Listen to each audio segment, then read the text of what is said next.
for me and you to be free. We are bringing this gospel to the streets of Biafra land. Say that 30th of May is our visit at home. 30th of May is our visit at home. Have you not been so?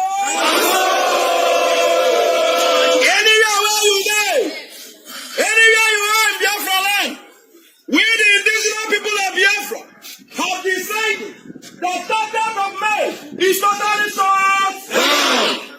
We will remember the people that was killed in Iguacha. We will remember those that was killed in National High School, Alaba. We will remember those that was massacred in Ekembo. We will remember our sister, Waka Waka. We will remember those that was shot and massacred in Hembridge, Anambra State. 30th of May, we must respect them, we must honor them, because they are our heroes. Because of what they have done for us. That's why me and you are alive today. Wherever you are hearing my voice, are you in the diaspora? Wherever you are, 30th of May is our sit at home. We the people in Biafra land, we will sit at home. Those people in the diaspora, go and join APOB wherever you are. Join your people to restore Biafra. Biafra is the last hope. Biafra is our hope. Without Biafra, our Fulani will massacre everybody. That's why those people that died, that me and you should be free, we will remember them on 30th of May. Anywhere you are you in Malaysia? Are you in Indonesia? We are on radio. Are you in Brazil? Wherever you are. We are on Simple Radio. We are on... Come out. Just name it. We are there. We are also on YouTube, University of Radio Biafra. We are on Twitter. We are also on Instagram. People now prefer to listen to us via Instagram. A lot of people are flocking to that very platform. If you have not opened an Instagram account, try and do so. If you have not opened a Twitter account, try and do so, because we are also simulcasting on Twitter this very evening. If you go to my Twitter handle at Mazi Nnamdi Kanu, we are there live. If you also go to Instagram at Mazi Nnamdi Kanu _official, we are also there live and direct. And heaven, as always, will bear us witness this evening as we preach this very gospel of redemption, a gospel of hope, and a gospel of renewal, a gospel of restoration, a gospel of enlightenment, that even for the very first time, because of what we are doing, Southern governors, for the first time in living memory, that I can recall in the zoo, they met in Abuja. And I will be going through their communique very, very shortly. For the first time, they are gathering and finding a voice to make their demands heard by their masters in the north. When I say the north, I mean the Sharia north, not the Middle Belt. This is exactly what I expect Middle Belt governors to do as well. So we know that they are serious. And I believe that as time goes on, perhaps even the South may be able to incorporate the Middle Belt into their meetings, but that will be for another day. This very evening, we are going to pray as we are accustomed to doing here. We are going to hand over our proceedings very, very briefly and concisely to the Most High Elohim in heaven. We must pray.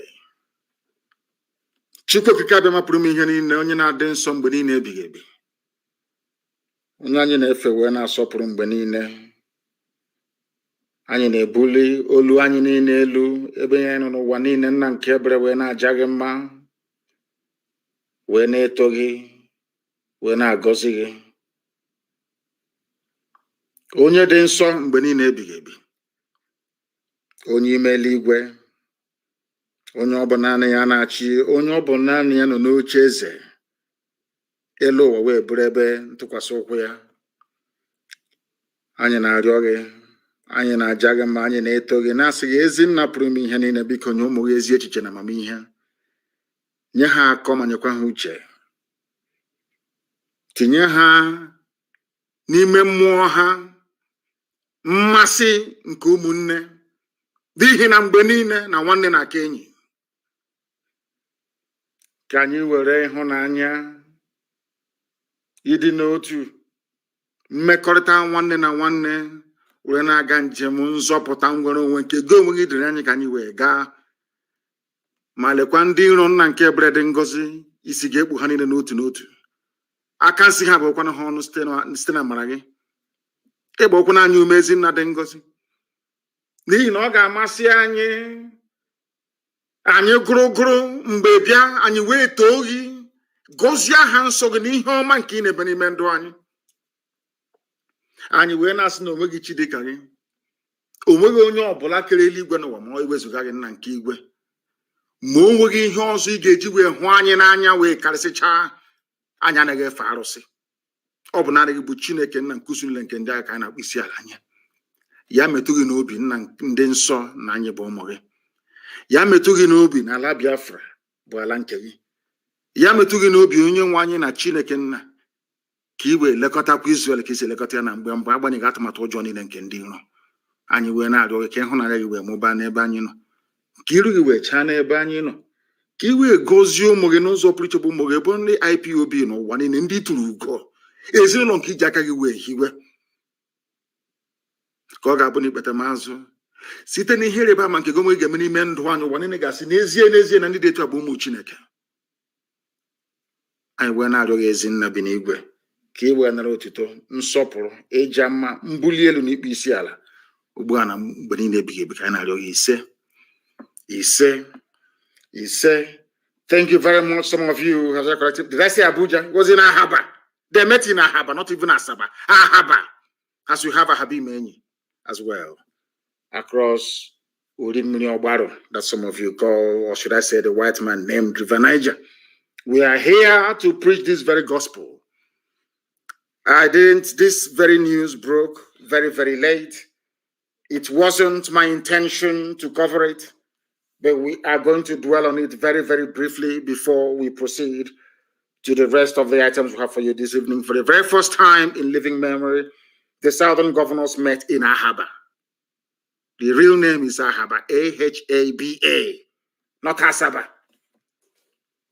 They met in Ahaba under the auspices of governors of Southern Nigeria. This is the first time I don't know if they have ever met before. If they have met, please try and enlighten me. I'm not sure they have ever met before. And why did they meet? Because of the raging agitation in Biafra land and also in Oduduwa land. That was why they met. For people, there are some people that will be saying, oh, what? I'm sure that nobody is even talking about what have they achieved, what have they done. But I just want to remind you, should anybody ask you tomorrow morning what you have contributed towards the advancement of the betterment of the lives of the people on the ground, you say to them, courtesy of what I have been doing, the Southern governors have now met for the very first time. And I don't know if some of you read the article in Guardian earlier today. Guardian is even carried it. Do you know that there was a particular governor from so-called South that did not want to come? Do you know that Fulani Janjaweed gave one particular governor, Bob, the listening device, to enter into the meeting with? And I'm sure that people have guessed right. You know who that very individual is. Darling Mrs. Anyway, but love is good. We'll get to that later on. He's in love. You know when you're in love with somebody, there's nothing you not do for that person. You know how love moves people. He is so in love with his new partner, his new spouse, the new husband, that they gave him listening device, a bug. Tambuwal gave him a bug, a listening device to smuggle into the meeting. So that the Fulani Janjaweed will be somewhere in Kaduna, in Abuja, and in Sokoto listening to the meeting. Because of love. And who can blame him? Hey, love and one thing. Love is very deep. Mrs. Tambuwal wanted to smuggle a listening device. Go, if you doubt me, go and read the article. It's in the Guardian newspaper today about this very meeting. They will tell you. But let me go. You know, when people do something that is right, I commend them. If you do something that is wrong, we shred you, we condemn you, we bury you alive, if need be. Of course, with facts and figures. They met today, they deliberated amongst many issues that were tabled before them, or issues of concern that they felt they needed to address. And I'll read it for you very briefly. They affirm that the peoples of southern Nigeria remain committed. For the very first time, they're using the word the peoples of southern Nigeria, which means that all the nonsense being done by Tinubu and his cohorts is in vain. For the very first time, there has been affirmation that the South is actually one. Since 1914, this is the very first time that they are stating publicly in a communique that the South is one by the elected leaders, so to speak. For the purposes of our program this night, we may even call them leaders. Because they did well. I must tell you the truth. Now, let us proceed. And before you, who brought them together in the first place? One is our agitation. Second is the unity and union, the bond between the East and the West. Between Biafra agitators and those agitating for Duduwa. They have tried everything to break us. They could not break us. They had no alternative than to come together. Do you see what consistency does? This is the benefit of consistency. Once you're consistent in life, good things will come to you. And I also commend our Duduwa brothers this very day for their resilience and their consistency. That is why, for the first time in a meeting, in a place, you have governors from the East, you have governors from the West, Igbo governors, Yoruba governors, of course, together, saying something that makes sense for the first time in that I can even remember. The North, the Janjaweed will meet in Arawa House. They will take decision affecting the whole of the zoo, affecting everybody, and they ram it down your throat. You have to accept it. And where they found this courage, I have no idea. Maybe they're emulating what we are doing. They now understand that we have no fear before our enemies. They now understand that we are scrupulously clean, whiter than white and whiter than snow.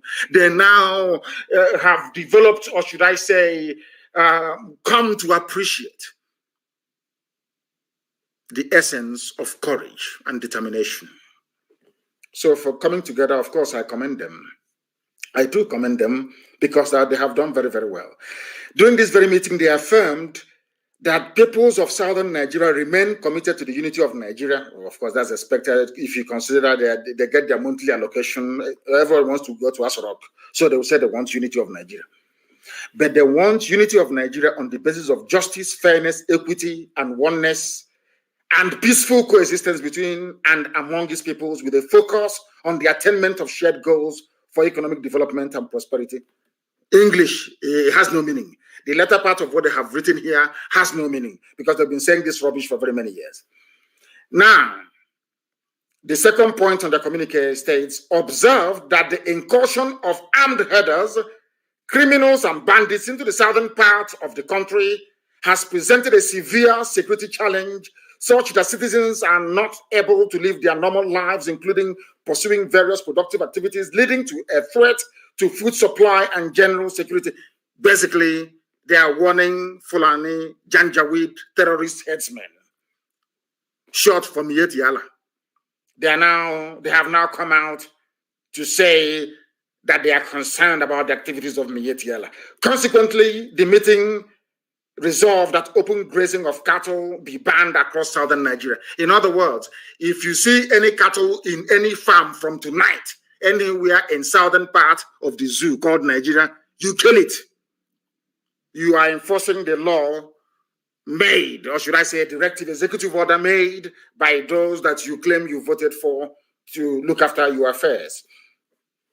They noted that development and population growth has put pressure on available land and increased the prospects of conflict between migrating herders and local populations in the south. Given this scenario, it has become imperative to enforce the ban on open grazing in the south, including cattle movement to the south by foot. Nobody should bring cattle into the south. In other words, Ruga is dead. Cattle highway is dead. Cattle park and cattle routes, they are all dead. from what they deliberated and came to conclusion to this very day in Ahaba. They concluded that anywhere you see Miet Yala with their cattle on foot inside your farm or anywhere, of course, in the East, we call Eastern Security Network, and we treat them the way we have been treating them.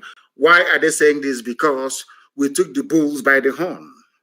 We don't mess about all this nonsense what they are doing, that rubbish. I'm not go to the rubbish. If we find you in the bush, you are bushmeat, you are gone. Both you and your cattle, you're finished. So now that gave them some lever to come out to say that we are now banning cattle movement.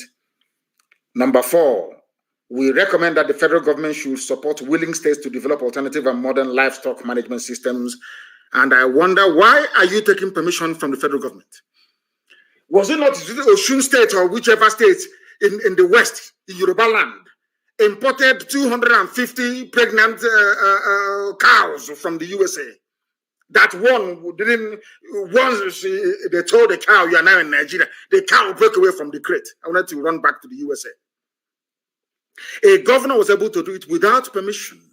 But these ones, of course, they have to bow to their Fulani masters.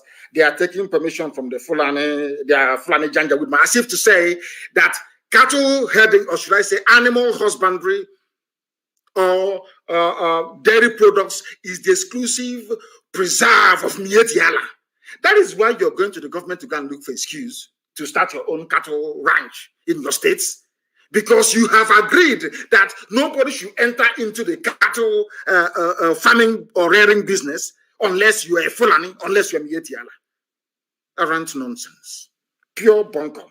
That is where I fault some of the things that they have said today. This one doesn't sit well with me. It doesn't sit. Why do you have to ask the state, the Abuja, to allow you to have cattle farms, or should I say, rare cattle, where you come from? You don't need permission from anybody. It is food for feeding of the people, so you don't need permission from anyone. Now, listen, they said they have agreed to progress.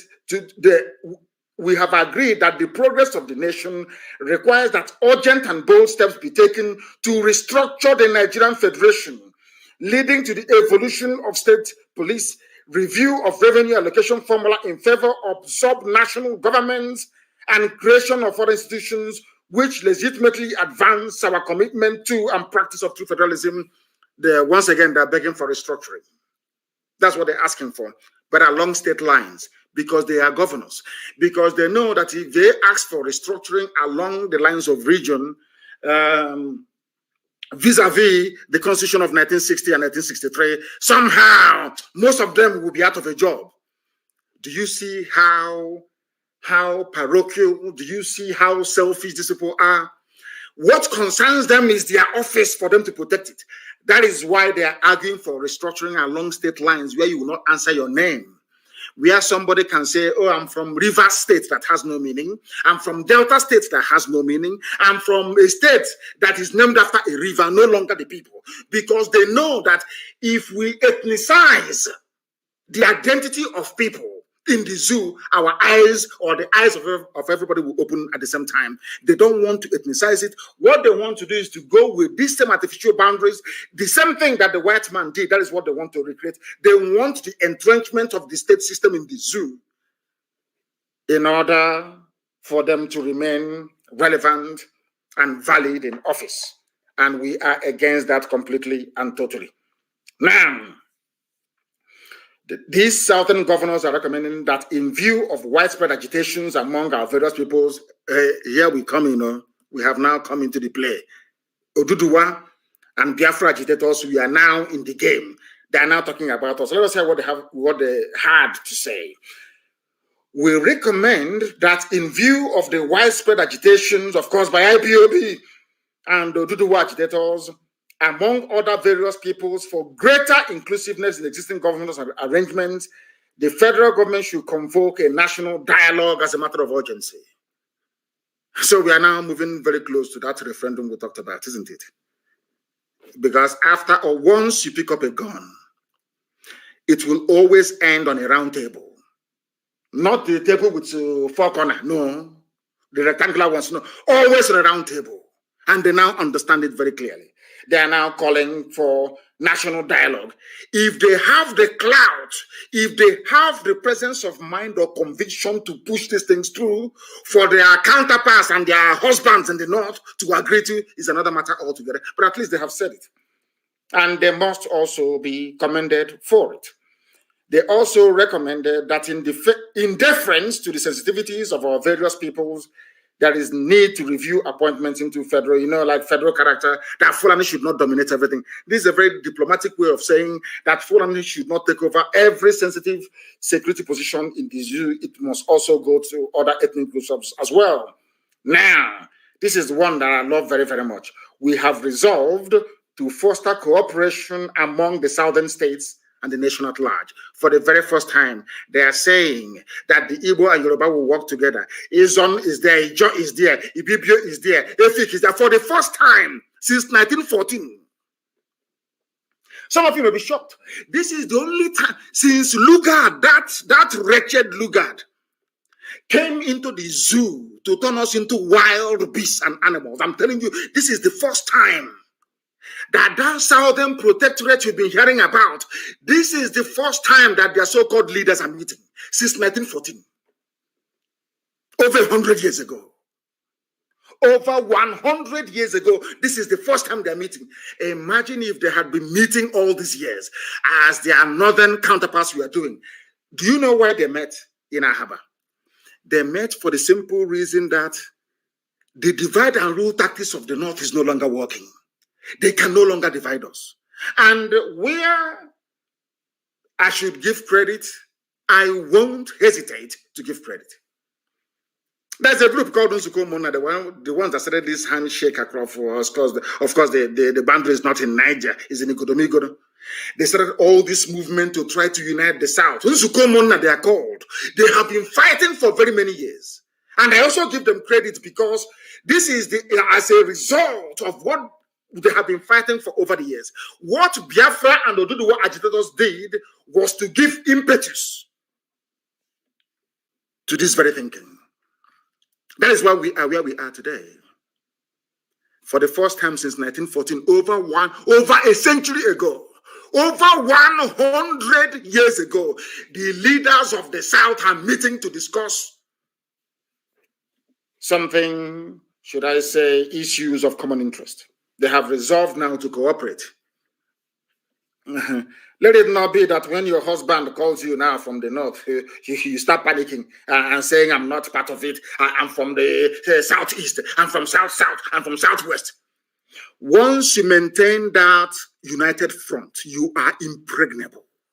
Even if one stupid governor may be responding to what the husband is requesting from the north, once you are united and you're very, very strong, the Janjaweed will bow to you. These are the things you must understand and have that in mind. Now, they have expressed concern. This is where they now come to Radio Biafra. I want you to understand that this meeting today in Ahava is all about those that want freedom.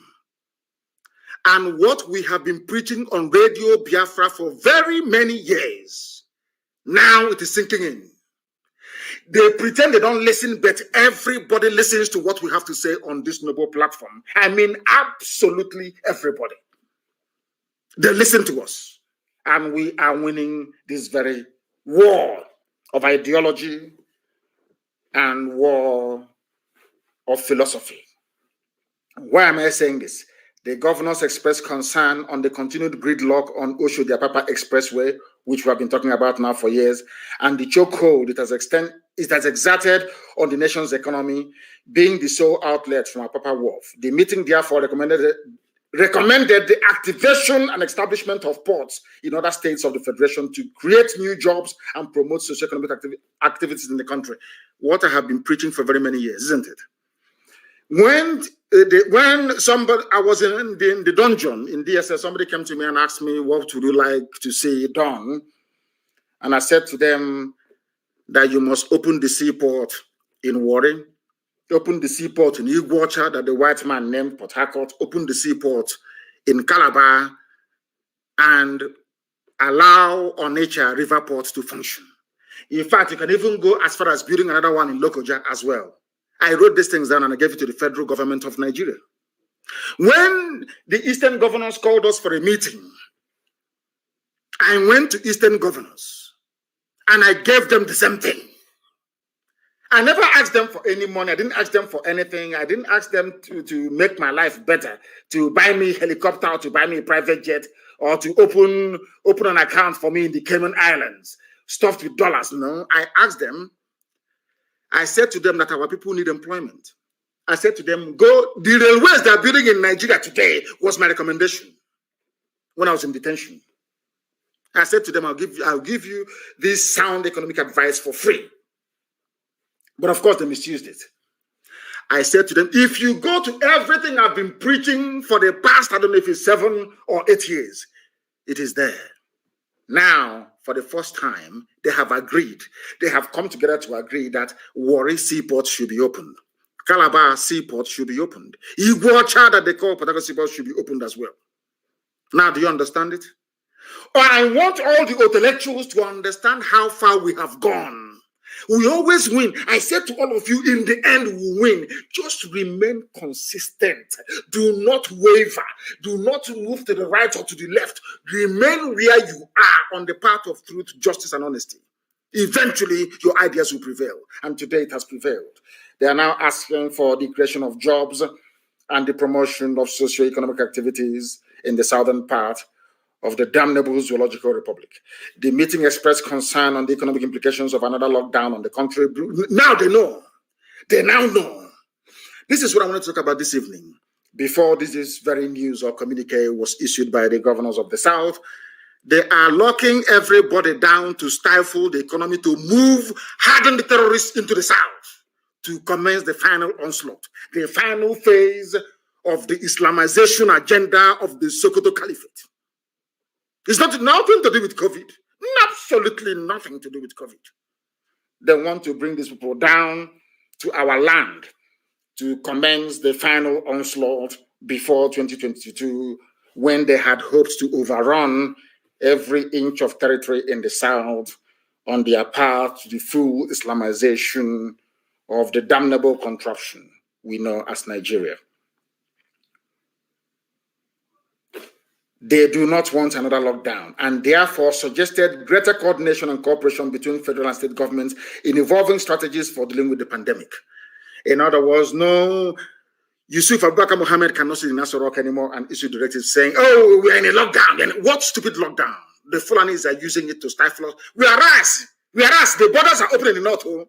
They can bring in rice, they can export cement, they can cooperate with their Niger Republic brothers and sisters and cousins. But in the South, they say no movement, lockdown. They want to stifle us economically, because if you don't have money, there is no way you can lobby the world, there is no way you can buy weapons, there is no way you can exert any measure of influence.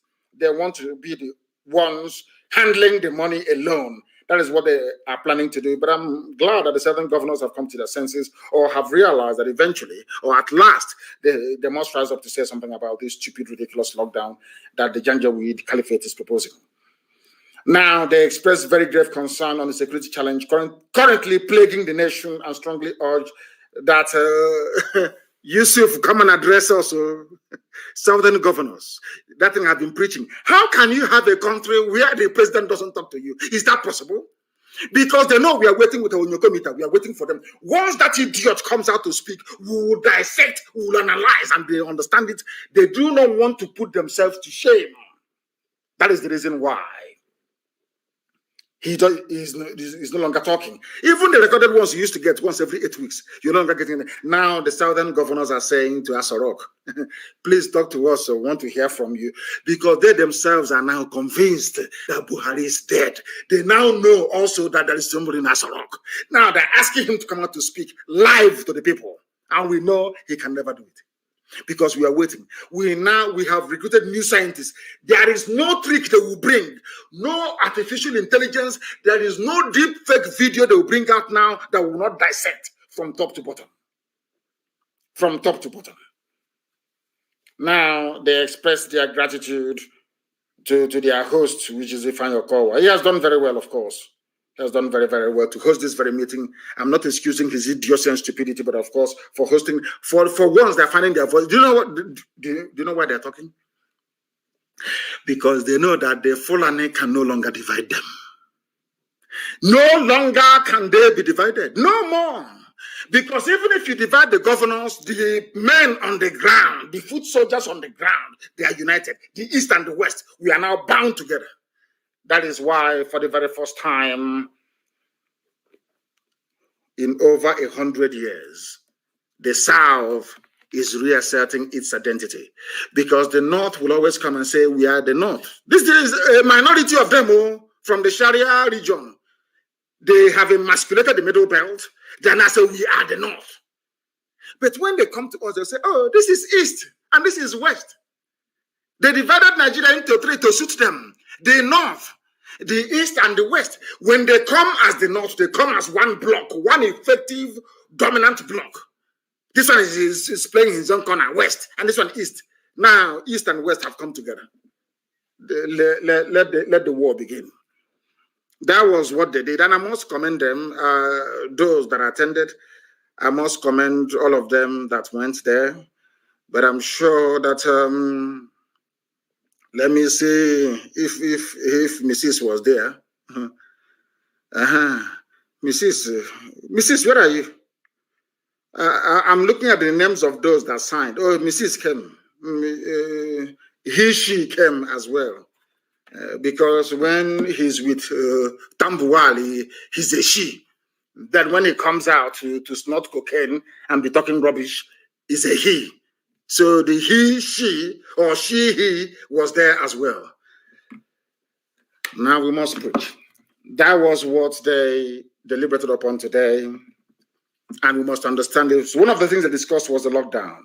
The lockdown declared yesterday by the federal government of the Zoological Republic. There are people, Mrs. was there, people, of course, Mrs.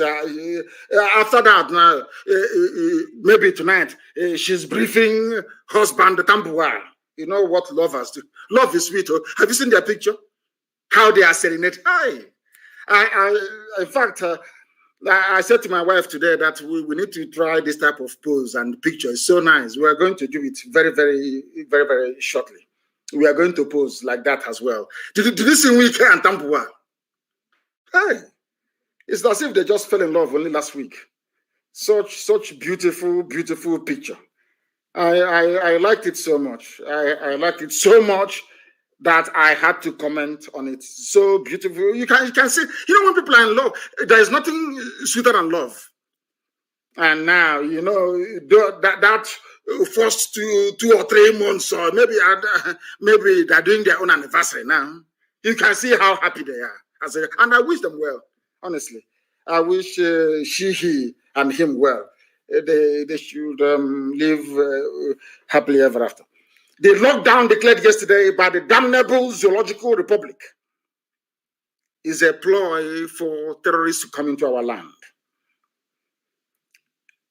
Therefore, we are not going to obey this lockdown, and I'm asking all Biafrans, everybody in Biafran territories, do not obey this lockdown. Let him come out and announce it himself. Garba Shehu and the entire Fulani cabal cannot be sitting down and writing garbage all the time for us to be adhering to. BVN, NIN, and all this rubbish. Let that dummy inside that rock come out and address the people to say to people, this is the reason why we are doing this. On a live televised address to the people. Not all that recorded mumbo, that rubbish that they throw out from time to time. Something as monumental as restricting people's movement is being announced by the press secretary to the government. So it's an insult to all of you if you don't know, let me tell you. It's an insult to all of you that still believe in your Zoological Republic. Come out and address people. And I'm asking all Biafrans, do not obey this latest phase of lockdown. The reason being that they want to use the dead of the night to move their fighters into our forests because we have defeated their foot soldiers. Mietiala, we have defeated them. They now want to use the cover of the night. You will see them only Fulani people with their police and army, and escort for that matter, moving men and materials down to the south. We must resist this stupid lockdown. It is not going to hold in Biafra land. And I must also say, because they also announced today that now that they're rolling out a new security, whatever rubbish for their southeast and their south-south. To me, it is Biafra. I am warning every coordinator, do not sleep in your house starting from tonight. All coordinators and deputy coordinators, look for somewhere to go to. We are in the trenches right now. We are now, you're about to experience freedom fighting, what it's like. It is not comfortable, it is not rosy at all. Do not sleep at home. Do not sleep at home. Change your phone numbers, even change the phone itself. Or else they'll be able. Now, DSS is finding it difficult to track people because we are making their life a misery as well, and they understand. We are waiting for them. Their own turn is coming. And when it comes, I am sure that all of you will approve of it. They say that Buhari, whoever they're calling Buhari, we don't know. Of course, we know him to be Yusuf Abubakar Mohammed. They have announced fresh security measures to tackle insecurity in the southeast, and I'm asking them this very simple question. Have you ever heard them before? Despite the progress being made by Boko Haram, ISIS in West Africa, Al-Qaeda in the Maghreb, Ansuri, or whatever they call it, Miet Yala, terrorist group, and all the rest of them. Have you ever heard them say we are rolling out new security measures for the northwest or the northeast or north central, where the Fulanis are pillaging and killing every blessed day? The answer is no. But now Buhari approves fresh security measures to tackle insecurity in southeast and south-south. In other words, I told you that they're going to come. You know, Fulani has this very stupid and senseless pride in them. I know that their pride won't allow them. They must come. And remember, I will keep reminding you of this every blessed day. This Fulani army will die in Biafra land. They want to move them in. Maybe to start there, they are doing now is abduction. We are in the season of abduction. Very soon they will try their shoot at sight to see if it will work. But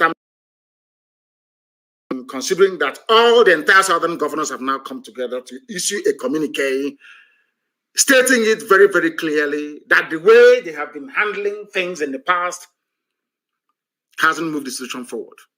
Now what they're trying to do is to try to bring in a new measure. And I want to warn Fulani Janjaweed in Asorok, any measure you bring to our land, we're equal to it. Anything you bring, we are going to face you. You understand that very clearly. Okay? So it doesn't matter what the AIG does, what the IG does, and all these idiots. The more you move men down to the east, the more the north will be taken. But of course, I know it's all a part of the game plan. What they want to do is to emasculate, to intimidate. So we can become wretched, lily-livered cowards. We will now allow you to enter into our land, or send us away from our land. We'll come maybe to IDP camps in Amazonia. But it's not going to happen, and you understand that very well. And as I told you, you will take the bait, you will come. We will lure you into our land, and your army will die there. And the places you left in the north, in Sharia, Kor, Arewa North, will be taken over by terrorists and criminals that will never, ever, ever listen to any of you.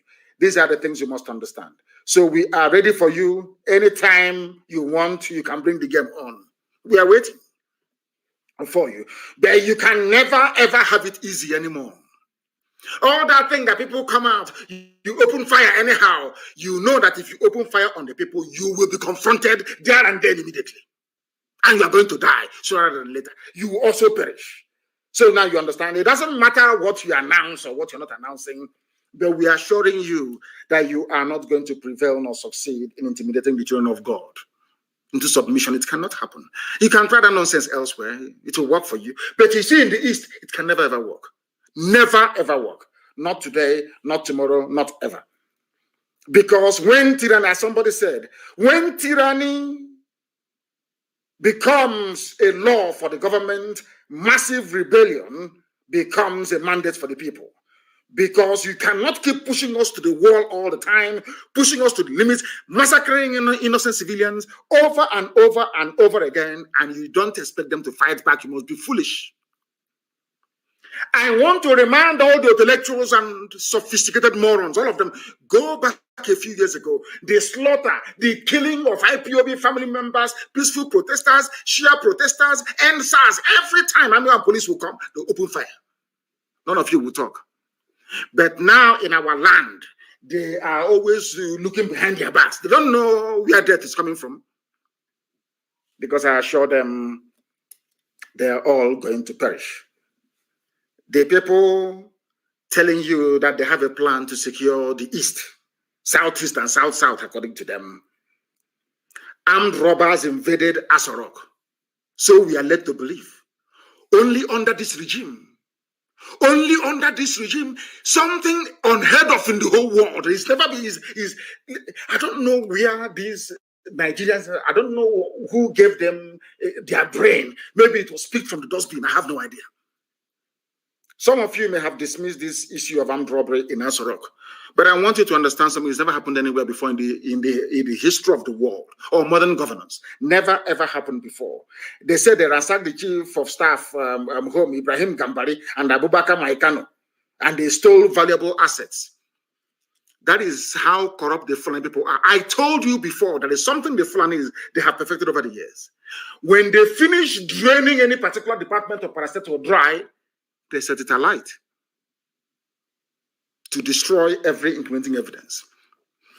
I am sure that whatever they may have stolen from the homes of Ibrahim Gambari and this Abubakar Maikano could be financial instruments worth billions of dollars belonging to the people. If you ask us, oh, armed robbers came, how can armed robbers, if armed robbers can, or should I say, unknown gunmen enter into Asorok to go and steal state valuables? Now, tell me which part of the zoo is safe. They did not sit down to say to themselves, let us look for a way to strategize and devise new security approach to Asorok to guard it. It's Southeast and South-South they're interested in the East, Biafra. And newspapers and their editors publish this type of junk every blessed day. And I'm asking them, they have no shame, honestly. Armed robbers came to the seat of government to steal and walked away free. You shamelessly came out to announce that you are devising a new strategy for the East. You have not been able to devise a strategy to keep yourself safe inside Asorok. That is how they reason. It is supposed to be the most secure place in Nigeria. It is now every man for himself. That is why I commend Governor Autumn for what they have done. I will ask the southern governors, when next to your meeting, invite your middle belt counterparts, and you see that the zoo will collapse within 2 weeks. Not just collapse. All those things that you have been asking for, they will give it to you.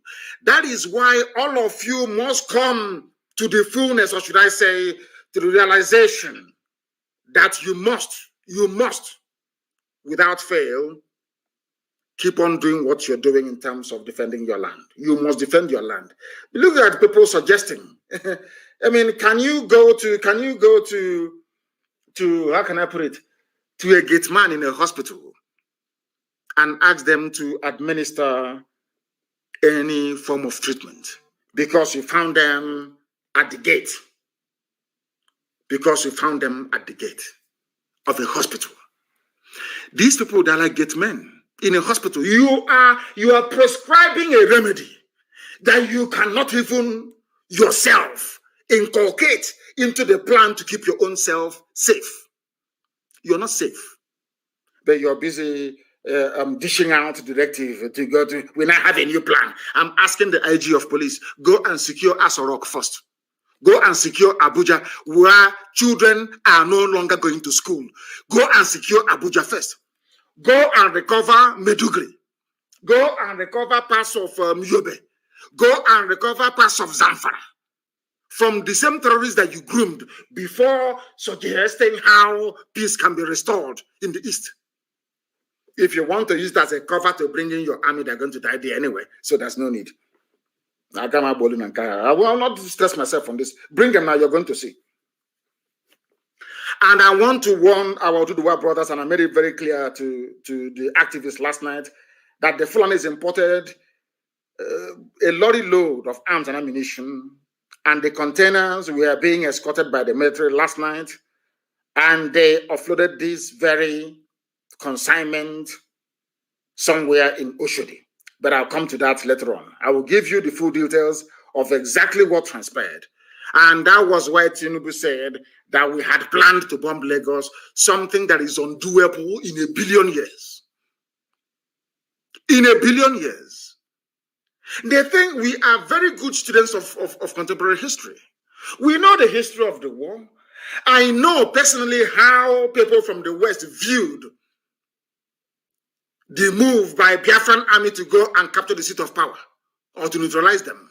It wasn't even an army of conquest to conquer Yoruba people, of course not. It was heading straight to Dodan Barracks in those days to go and neutralize them. I know personally how my Yoruba friends have explained to me their trepidation and their fear over that very expedition led by Banjo then. We know. So we cannot try anything stupid. We can never, ever, ever, not on this earth, antagonize our Yoruba brethren. It's impossible. We can never do it. We meet all the time. We have meetings all the time. So how can we? Are you telling me that all those gallant men in OPC, all those gallant men all over Yoruba land, they cannot do any work? If we agree that they should go and start, disturbing those who are disturbing them, they have more than enough men to do it. More than enough to do it. We don't have to go there. But they lied as usual, as they always do. As they always do. As they always do. But in the north, what is happening? Some of you must be aware of what DSS is doing in and around Abuja. And do you also know that DSS, they also get a cut of the ransom? Are you aware of that? Do you know that the DSS or SSS, they should be properly referred to, do you know that they get a share from bandits? So Fulani people are not even happy owning all the oil wells, controlling the Ministry of Finance, controlling Asura, controlling almost everybody, controlling the defense budget. How many of you here are aware that the daughter of Abba Kyari is the one responsible for all Nigeria's investments abroad? It's called sovereign wealth. Investment in stock markets all over the world is the daughter of Abba Kyari. They control everything. Federal Inland Revenue, every source of finance. Finance minister is always Fulani. Even when you plant your joro, or you plant maize, or you plant cabbage or carrot, the same Fulani terrorists will come and destroy it, use it to feed their cattle, and kidnap you in the process. Even that little money you have made by selling maize or yam or cabbage or watermelon, you now use it to pay the same Fulani to release your child, release your father, or release your mother back to you safely. Do you see what is happening? And you'll be astonished. I don't know why the mainstream media in the zoo doesn't want to give this very particular piece of news the coverage that it deserves. How we receive weapons from DSS agents and share the gains by Fulani bandits, Fulani terrorists. DSS that is busy abducting people. Oh, they want us to go into kidnapping and armed robbery as well. That's what they want. So we can start sharing the money. Okay, that's what they're looking for. They are, as I'm speaking to you, they are now in Aba and everywhere, claiming they are implementing security strategy. But the same DSS, I don't know why their National Assembly, I have no idea why these people should not be investigated, prosecuted, and shut down. DSS. Instead of contributing to making your lives as safe as it can be within the contraption, they are making it worse. I'll read it for you. They told a German television, Deutsche Welle, in a recent report that they borrow money from DSS agents. And who are the people in charge of DSS? Fulani. Who are the people borrowing guns and ammunition from DSS? Fulani terrorists. That is why the South must understand they are all in this whole thing together. They're all in it together. As the security is worsening in Nigeria, armed bandits terrorizing different parts of the country have made a startling revelation to the German, I think it is the flagship media in Germany, Deutsche Welle, that they have been receiving weapons from operatives of DSS. You see their DSS, you see them with their uniform DSS. They are worse than bandits. These are hardened criminals, and none of them are Fulani. Very, very sadly. The criminals told Deutsche Welle in a recent report that they borrow weapons from the state agents and then go to work to share the ill-gotten gains together. They go, you pay ransom. They go to school. Now I know the reason why they keep sending that terrorist Sheikh Gumi to go and negotiate. They know where they are. DSS will not go and get them or mount a rescue operation to release those who have been kidnapped. Instead, they're waiting for you to pay the ransom. They will tell Sheikh Gumi, tell them to pay, tell them to pay. It's dicey. Operationally, it's not difficult. The terrain is, there's a valley, there is a hill. Talking rubbish. Then you give that 100 million naira ransom to the bandits. DSS will collect their own cut. Maybe take their guns or say, oh, boys, well done. In the same one Nigeria. In the same one Nigeria. Now the world knows because Deutsche Welle carried it. That thing we have been saying for years that all the Fulani cabal that are in it together, every Fulani person in any sensible position in government is part of this very grand conspiracy to overwhelm all of you. If you don't submit to their will willingly, they will use every tactics, including terror, to get it from you. Now the whole world knows, including the government of the USA, the EU, the UK, Japan, Russia, China, everyone now is fully aware of the fact that Nigerian security forces are the ones fueling insecurity for financial benefits. It is here in the news. Go and Google it. It is very clear. Insecurity, how we receive weapons from DSS agents and share the gains. These are Fulani people, perhaps from Timbuktu, telling Deutsche Welle. And all of you are there shouting one Nigeria, making the Janjaweed feel, whereas they are the ones that need us to survive. I have asked you this thing before. Go and read the amalgamation document. Lugard made it very, very clear. The reason why we are amalgamating the North and the South is because the North is poor. They have nothing. Till today, they still have nothing. These are the things we must bear in mind. The time we are live and direct, for those who are peddling, I'll come to that thief who Bola made it later on, to those writing junk that Interpol is looking for Nnamdi Kanu. He fled from London. The time now is 7:55, live. Interpol, they know where I am. Everybody knows. If you want to know, you will know. These people are stupid. Cheap gutter propaganda. That was how you managed to put the late dead Buhari in office, by writing junk and lying. You don't know we are IPOB. We are very, very formidable.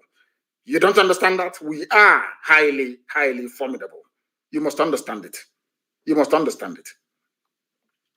I don't blame the Fulani Janjaweed. I blame those from the South. Let us believe that after this meeting today, that the Southern leaders, so to speak, or the governors in their various capacities, will now have the need to be meeting more regularly to articulate a common position and stand when it comes to the issue of governance within the damnable zoological republic.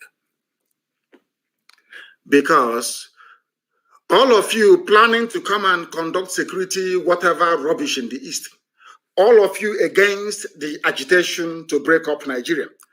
I want to also remind all of you that there was a time when the Fulani Janjaweed Caliphate inspired the northern peasants to rebel and revolt against the Nigerian state. They threatened secession. During that very period, the British government did not send their armies to go and kill all of them. Instead, it was Dr. Azikiwe. I don't want to say his first name because I share the same first name with him and it irritates me. It was Dr. Azikiwe that appealed to the Fulani Janjaweed not to secede from Nigeria in 1953. So when you hear a Malam, when you hear Al-Majri writing nonsense on Facebook, I want you to remind him or her, it was you people, the Fulani-controlled northern part of Nigeria, that planned to secede from Nigeria. This is not 1966 coup or anything. Before then, in 1953, the first people to ask to exit Nigeria is the Fulani Caliphate of the North. But today, when you hear them talking, you will think somehow that because then they have not discovered oil, not at least not in commercial quantity. Now there is oil, there is a commonwealth, there is money. Dollar must flow from oil and gas in the East. Everybody now wants to die for one Nigeria. But it was Zeke's voice.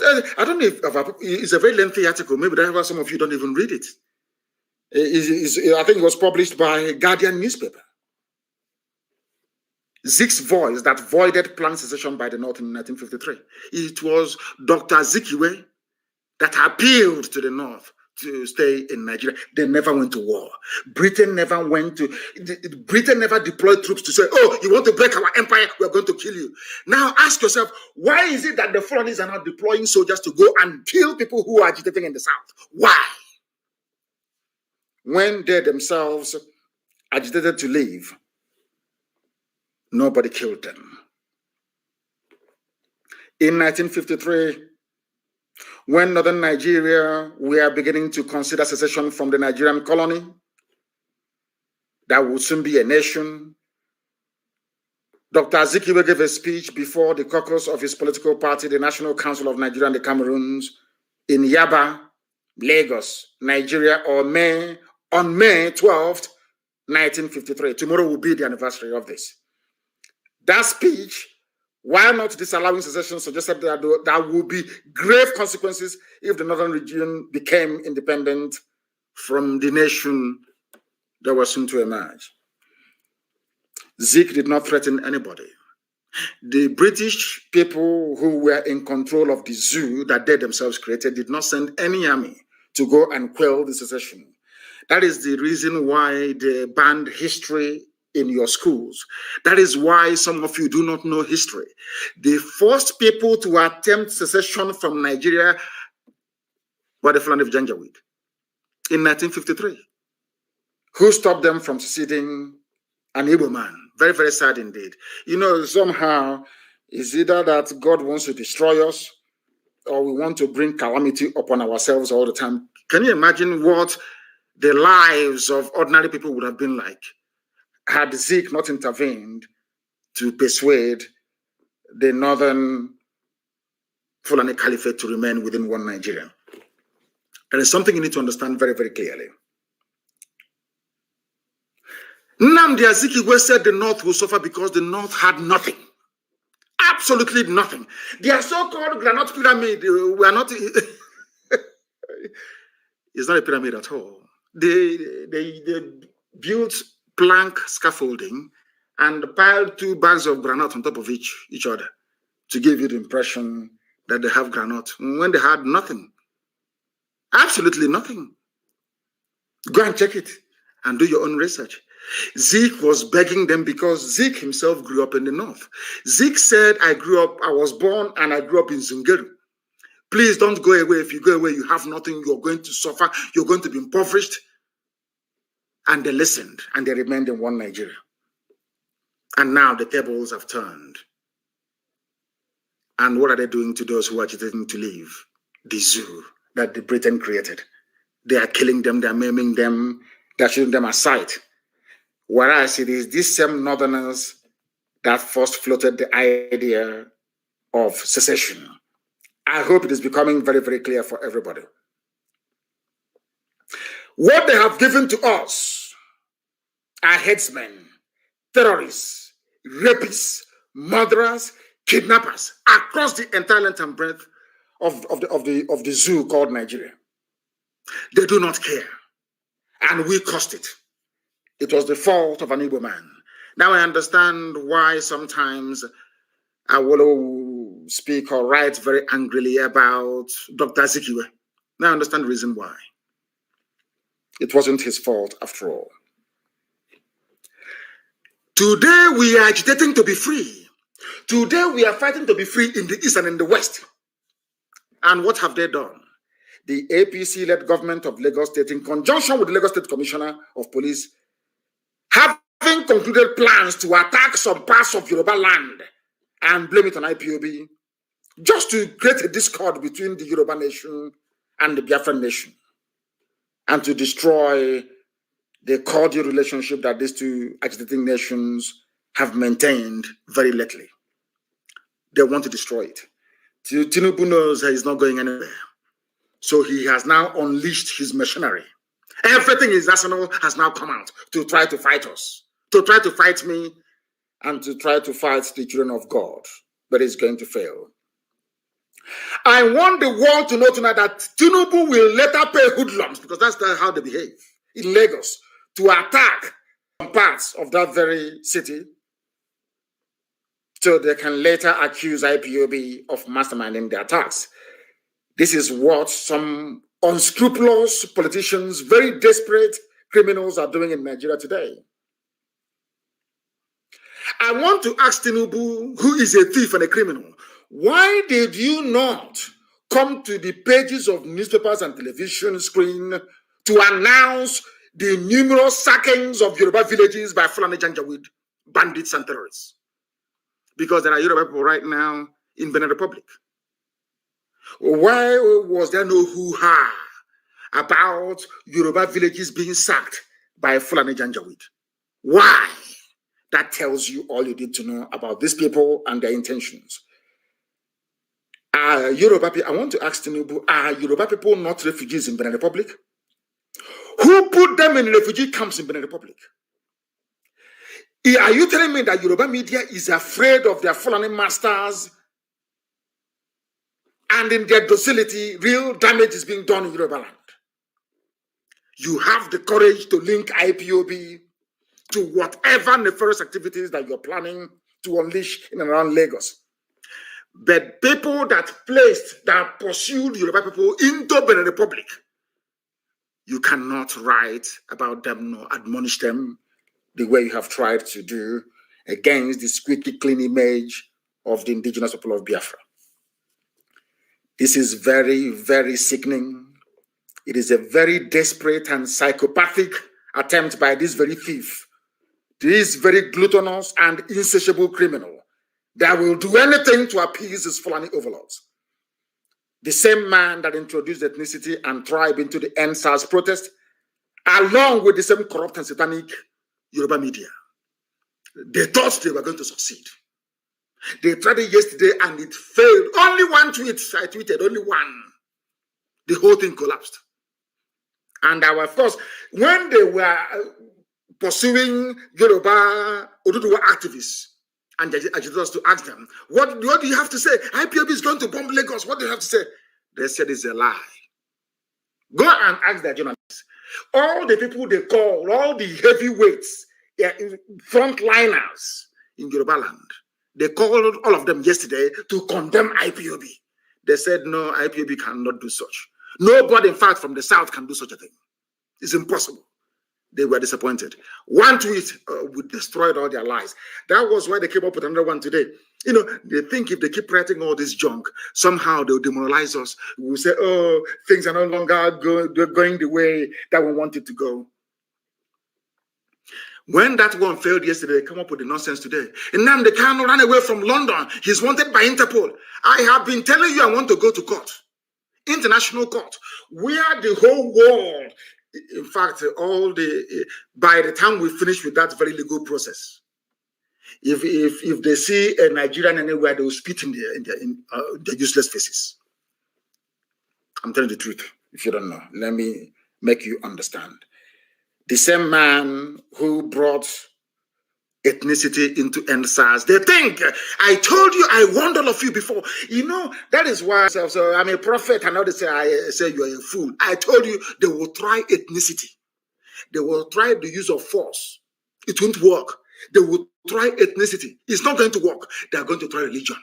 Those three things are in play in the zoo at all times. Those are the dynamics that determines where the wind blows in terms of political patronage and reward in the zoo called Nigeria. It was Igboho that said it was going to flush out Fulani killers from the bushes of Yoruba land. And barely 12 hours afterwards, IPOB is now planning an attack on Lagos.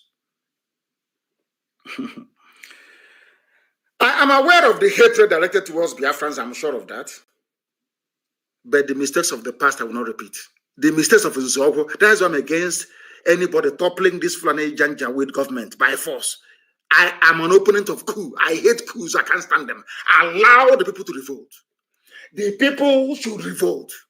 If there is any conscience in the zoo called Nigeria, June 12th, come June 12th, everybody must rise up. I want every ethnic group in Nigeria to deal with their own issues. That is why we cannot interfere in the issues raging in Yoruba land. And I wholeheartedly trust our Yoruba brothers, our brethren who are fighting for their freedom. I am begging all of you, please descend on these, your criminals, as we are descending on ours, and do it very, very quickly, because they are making your lives a misery. That second-class Muslim, PC, police commissioner in Lagos State, he's a Yoruba Muslim, but he cannot lead the Jumat prayers in the north. Go and ask him, if in any mosque, even the mosque you have in Yoruba land, if a Fulani boy of 10 years walks into the mosque, he will lead the prayers. I want to ask this Lagos police commissioner, his name is Hakim somebody. You were an ADC at the camp to Tinubu. Now you're a police commissioner. You think that all those Ibro lifestyle in Lagos can wash indeed. You don't know you're meeting IPOB? Nobody warned you, nobody told you. Do you think we're a pushover? You think that one stupid, ridiculous, misleading headline in the evening can shake us and we start panicking? You are in for a shock and a surprise, I'm telling you. You are a Muslim, you are a Yoruba Muslim. In Abuja, you cannot lead prayers in a mosque in Abuja when a 10-year-old Fulani boy is around. Even if there's no Fulani boy, a Hausa boy will lead that very prayer. You are a second-class citizen to them. You cannot lead a simple Juma prayer in any mosque that has a 10-year-old Muslim boy in it. But you're busy disgracing yourselves on the streets of Lagos by mouthing your usual garbage and rubbish all the time. But this time around, they failed spectacularly to divide us. They wanted to drive away between Oduduwa and Biafra. But the era of divide and rule is gone because Yoruba youths have understood that their politicians are evil, that their tactics is to keep them in bondage, talking about one Nigeria, amassing wealth and fortune for yourselves, while the rest of the population are busy dying in vain. For whoever is against our freedom is against God Almighty in heaven. And I believe that nobody can challenge you. So Biafra is coming. It doesn't matter what you do, it is coming. As I said, you know, to pick up a gun to defend your right to exist as a human being, to pick up a gun to defend your right to exist as a human being is like losing your virginity. You don't get it back anymore. So we are going to keep defending our land until they give us referendum. That is not that way. If they kill us, we kill them. I say it live on air so that the whole world can hear me. So you mean I will stay in my house, you will come, you will kill me, you will go. That's rubbish. Every army formation in the East now understand. Once you kill somebody, some of you are going to die. It's as simple as that. That thing you want, we give it to you. Have you been hearing them shooting and killing people? Or Fulani headsmen all over the place? There was a news I saw earlier today, Fulani headsmen somewhere in Anambra, and I said, show me the pictures and the videos. These are people trying to discredit the work, the excellent work that ESN is doing. Show me the video of the Fulani movement. And by this time, I will ask you, go back there and see if you find them. Men are doing a lot of work, and we must support them. Anybody coming to our land thinking you are going to kill people, then you are grossly mistaken. And this is very foolish. Let me tell you that they are all in it together. I don't want to say anything about Yoruba Muslims because I know that they are more urbane, more sophisticated, more enlightened, and more progressive in their outlook and their thinking. But there's something that I want our people to pay very close attention to this very moment, please. Very, very important. Do you remember that very fire that broke out in Oshodi? I think that was last week on Thursday night, destroying goods worth millions of naira. Lasema went there, Lagos State Emergency Management Agency, full of people who went to school. They attributed the fire incident to explosives and accelerants used by unknown individuals. Fulani in Lagos, housed by Tinubu, went and bombed Oshodi Market. This was last week. They never ever blamed IPOB last week. Go and Google it. Lagos Market fire caused by explosives. Understand this very clearly. Because the Fulanis have penetrated Yoruba land. They are everywhere. They are now willing and ready to unleash mayhem. They went to Oshodi Market, where Yoruba people are doing business, where Igbo people are doing business. They planted explosives. And the experts whose job it is to identify the cause of any fire, they went there, they investigated, they said the fire was caused by explosives and accelerants. The thing that will make the fire to spread very, very quickly. At least 90 shops and offices were destroyed, razed to the ground. The outbreak occurred at Cairo Market in Oshodi, Lagos, on Thursday night of last week, destroying goods worth millions of naira. Now listen, the Lagos State Emergency Management Agency, LASEMA, attributed the fire incident to some form of explosives and accelerants used by unknown individuals. When Premium Times, a Fulani newspaper, mind you, visited the scene on Friday morning, scores of traders gathered at the entrance of the market, counting their losses and lamenting the disaster.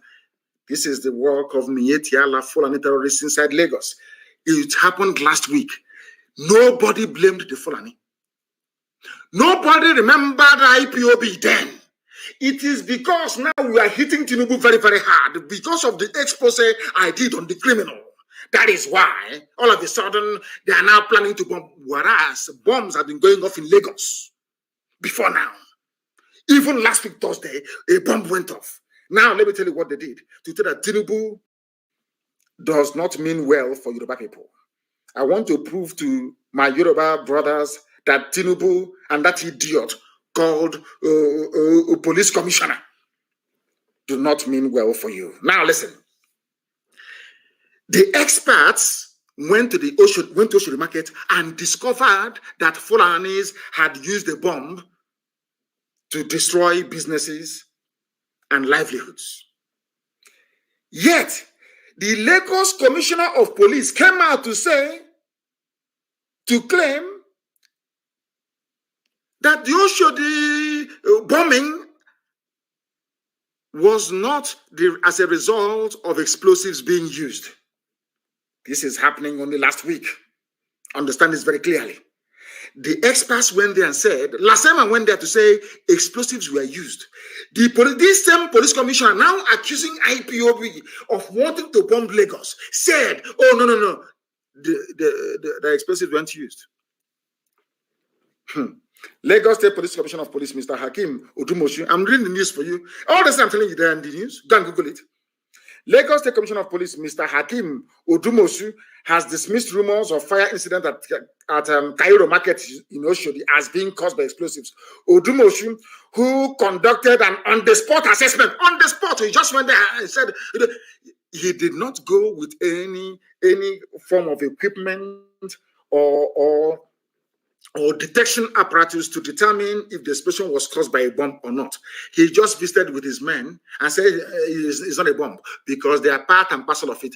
Tinubu and this his boy, Odumosu, they are part of the gang bringing terror into Yoruba land to pin it on. Experts, remember I read before, experts went there and said the explosions were caused by explosives and accelerants. Police commissioner without any training in detection of explosive devices went there and on the spot, he just came out of his healer's van or truck and said, no, I'm here to debunk the news. It's not explosives, that explosives weren't used. Do you understand? A police commissioner, only barely 4 days afterwards, miraculously, IPOB is planning to bomb Lagos. But who bombed Oshodi Market last week? The idiot cannot tell us. Or what caused the fire then? He cannot tell us. Because himself and his master Tinubu wants to drive a wedge between what Tinubu is counting on is that the votes from the west and the votes from the north, because they will say he's a Muslim, will now propel him to Asorok. Because they have decided that no Christian is ever going to preside over the affairs of the zoo. In fact, it is in the Hadith. Some of you don't read Quran, but I read it very, very well. And the commentary, which is Hadith, the lives and words of the Prophet. It's called Hadith. Go and read it very clearly. It's there. No non-Muslim should preside over a Muslim state. So what they want to do is, after 8 years of Janjaweedism, they give it to a Yoruba Muslim for 8 years. After that, it goes back to the north for another 8 years, to another Muslim. Then it comes to the middle belt for another 8 years. Do you see the game they're trying to play? Do you understand it very clearly? This man is part and parcel of those bringing terror into Yoruba land. Odumosu, who conducted an on-the-spot assessment of the damages at the market on Friday, May the 7th. An explosion happened on Thursday. They inspected it. The Lasema people, this fool went on Friday, May the 7th, and said that they have not discovered any bomb. How can you discover the bomb exploded now?